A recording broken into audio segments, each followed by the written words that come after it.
Buenas noches, queridos hermanos y amigos. Es un gozo muy grande poder nuevamente poder estar aprovechando este momento tan hermoso de compartirlo, mirando la palabra de Dios, buscando la bendición de Dios, el consejo de Dios para nuestra vida y que el Señor pueda estar obrando a través de su palabra en nuestros corazones. Hoy quisiera hablar acerca de un tema que es tan importante y es el encuentro personal que debemos tener con el Señor, un encuentro personal con Cristo. Tenemos que decir que un encuentro con el Señor cambia totalmente nuestra vida. Quisiera mirar la palabra con ustedes y ver de qué manera ocurrió un cambio tan grande en la vida de un hombre llamado Saulo de Tarso. Podemos preguntarnos quién era Saulo. Saulo era de Tarso, una ciudad del sur de Cilicia, allí en Asia Menor, en la costa del sur, lo que hoy es la región de Turquía. Creció en el seno de una familia de artesanos, quienes eran judíos fariseos de la cultura helenística y que además habían adquirido el estatuto jurídico que los convertía en ciudadanos romanos. No era poca cosa, era un privilegio el ser ciudadanos romanos en aquel tiempo. Recibió estudios hebreos en su pueblo natal y luego fue enviado a Jerusalén para que siguiera sus estudios y lógicamente estuvo recibiendo la instrucción de quienes eran realmente prominentes doctores de la ley y especialmente de uno que era muy reconocido, que era Gamaliel. En definitiva, todo esto hizo que pudiera lograr una sólida formación teológica, filosófica, jurídica, lingüística. Saulo era una persona que conocía 4 idiomas, hablaba el griego, el latín, el hebreo y el arameo. Tenía una formación que realmente lo había hecho de alguna manera tener una postura muy rígida en relación con el cristianismo.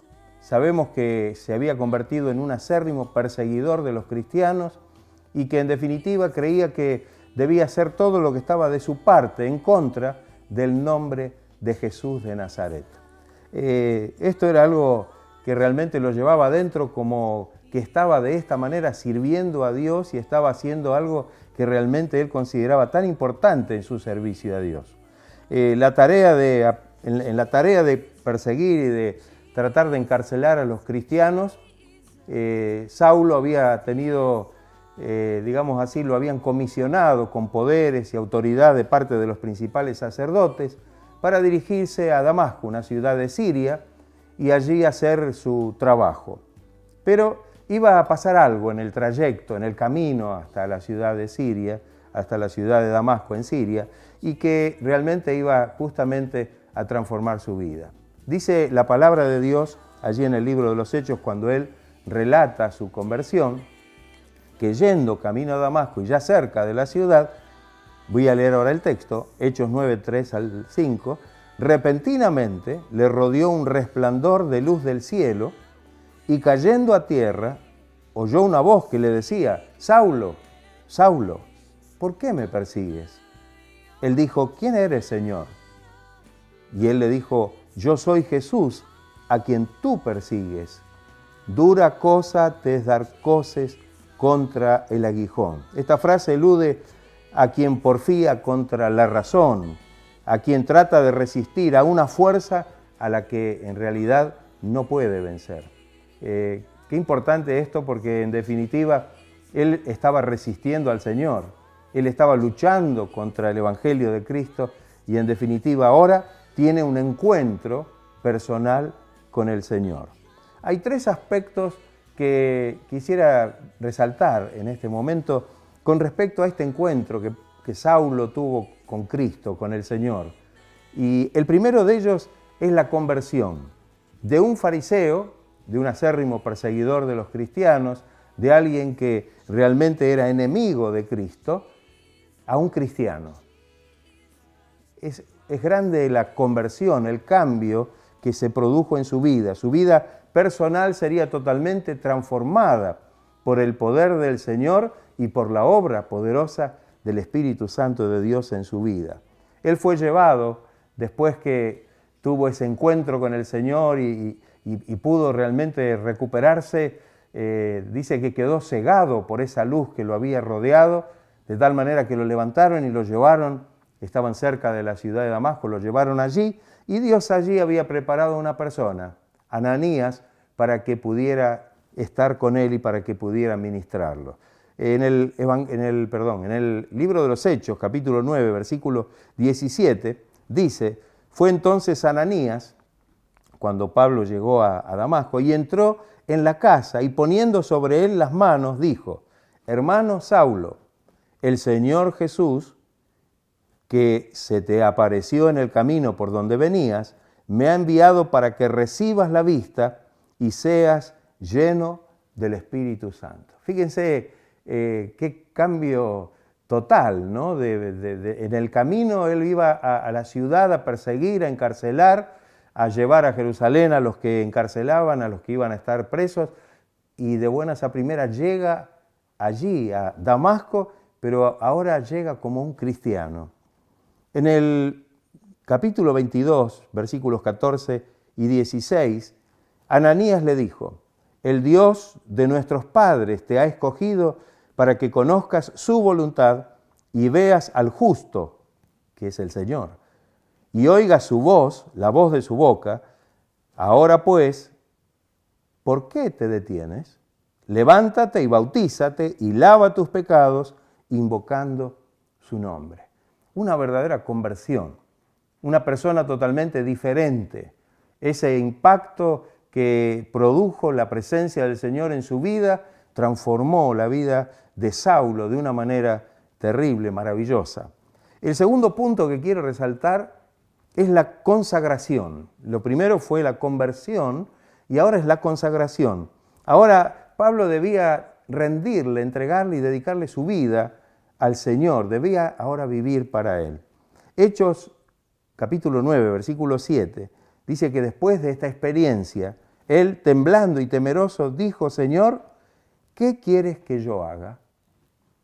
Y el Señor le dijo: levántate, entra en la ciudad y se te dirá lo que debes hacer.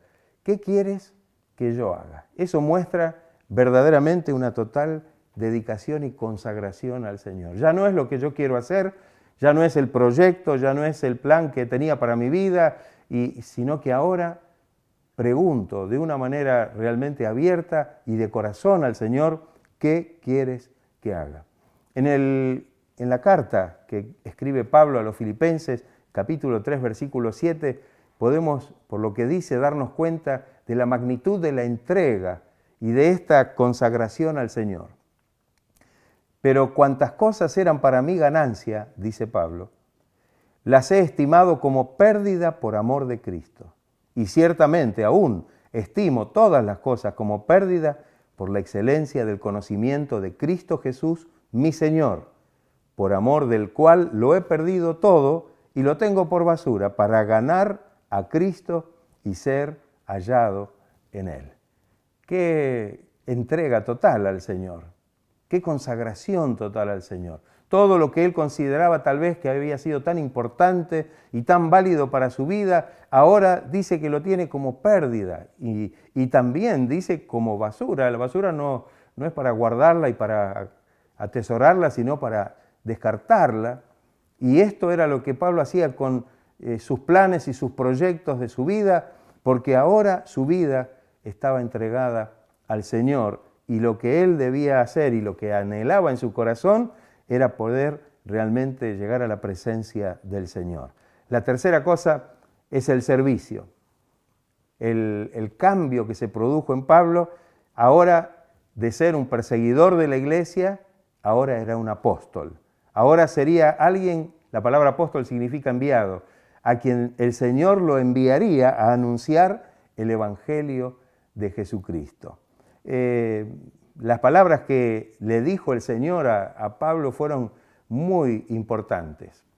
En Hechos 26, 16 al 18, el Señor Jesús le dijo: pero levántate y ponte sobre tus pies, porque para esto he aparecido a ti, para ponerte por ministro y testigo de las cosas que has visto y de aquellas en que me apareceré a ti librándote de tu pueblo y de los gentiles, a quien ahora te envío, para que abra sus ojos, para que se conviertan de las tinieblas a la luz y de la potestad de Satanás a Dios, para que reciban por la fe que es en mí perdón de pecados y herencia entre los santificados. Fíjense qué encargo, qué maravilloso lo que el Señor le muestra a este hombre que ahora ya no era Saulo, sino que ahora era Pablo, ya no era el perseguidor de la iglesia, ahora era un apóstol, un enviado del Señor, y el Señor dice que lo pone como ministro, como siervo. La palabra ministro viene a significar como un siervo del Señor dispuesto a poder cumplir con la encomienda que el Señor le estaba dando, de llevar el mensaje para que los ojos de aquellos que estaban cegados a la palabra del Evangelio pudieran ser abiertos y para que puedan realmente convertirse de las tinieblas, de la ignorancia espiritual, a la luz, de la potestad de Satanás, esa esclavitud al diablo por el pecado, a Dios, es decir, a la liberación y a la libertad que solo Él puede obrar en la vida de las personas. Ahora, así como Pablo tuvo esta experiencia, así como Pablo pudo tener esta maravillosa transformación, de la misma manera cada uno de nosotros necesitamos tener este encuentro con el Señor y que se produzca un cambio, una transformación real y poderosa en nuestra vida. De esta manera necesitamos también que estas tres experiencias o estos tres aspectos de la experiencia de Pablo se puedan cumplir en nosotros. Es decir, que en primera instancia necesitamos la experiencia de la conversión.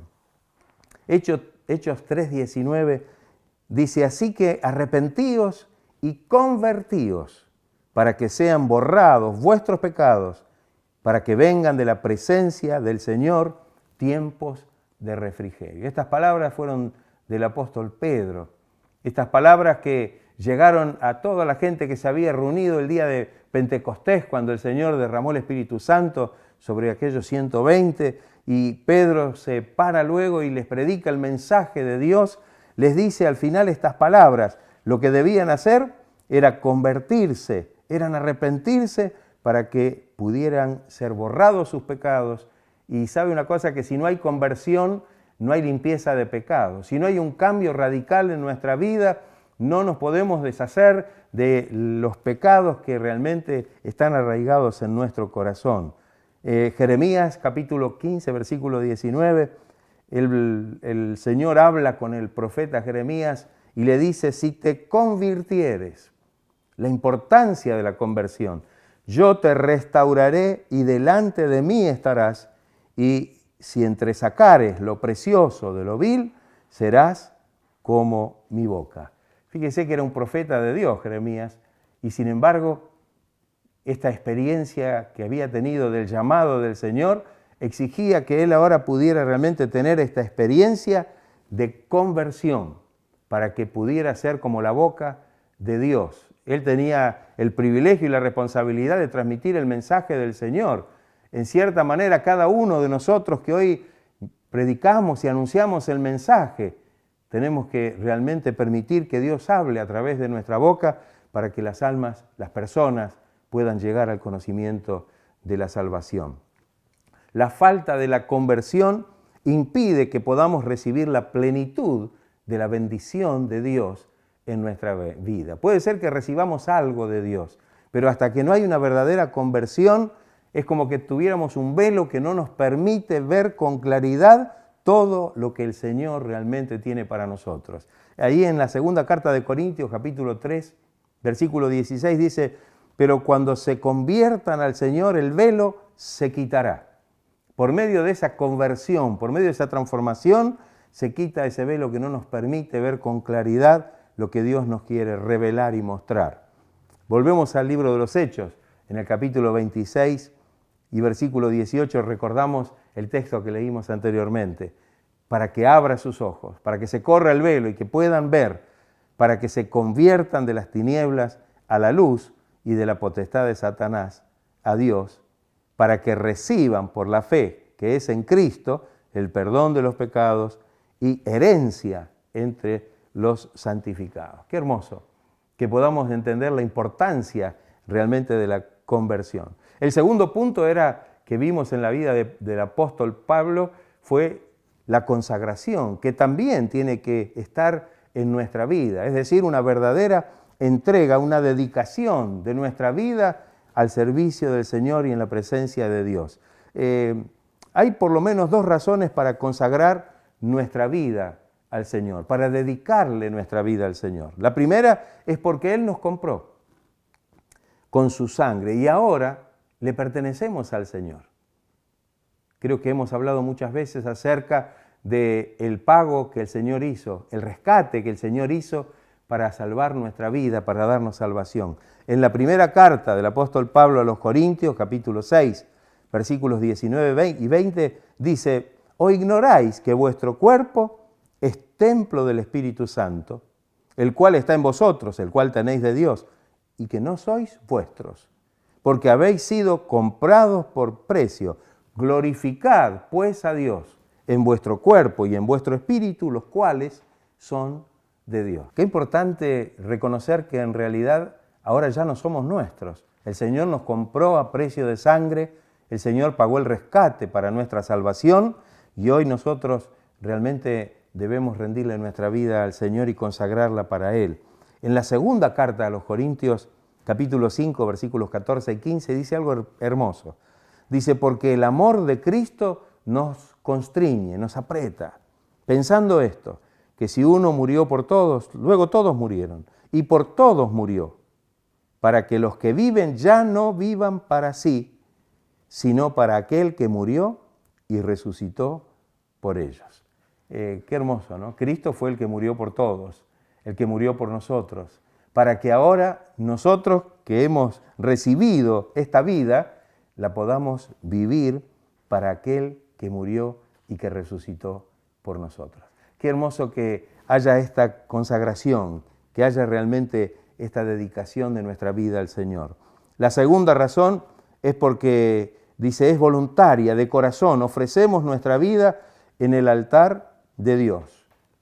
Nos compró, la primera razón que es tan importante, y la segunda, porque debemos hacerlo de nuestra propia voluntad, con un corazón abierto y realmente ofrecer nuestra vida en la presencia de Dios. Hay un texto muy hermoso en la carta a los Romanos, capítulo 12, que dice: así que, hermanos, os ruego por las misericordias de Dios que presentéis vuestros cuerpos en sacrificio vivo, santo, agradable a Dios, que es vuestro culto racional. El presentar nuestra vida como un sacrificio, no muerto, no cruento, sino un sacrificio vivo, consciente, voluntario en la presencia de Dios.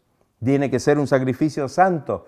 Santo significa separado de la mundanalidad y del pecado, y consagrado y dedicado para la gloria de Dios.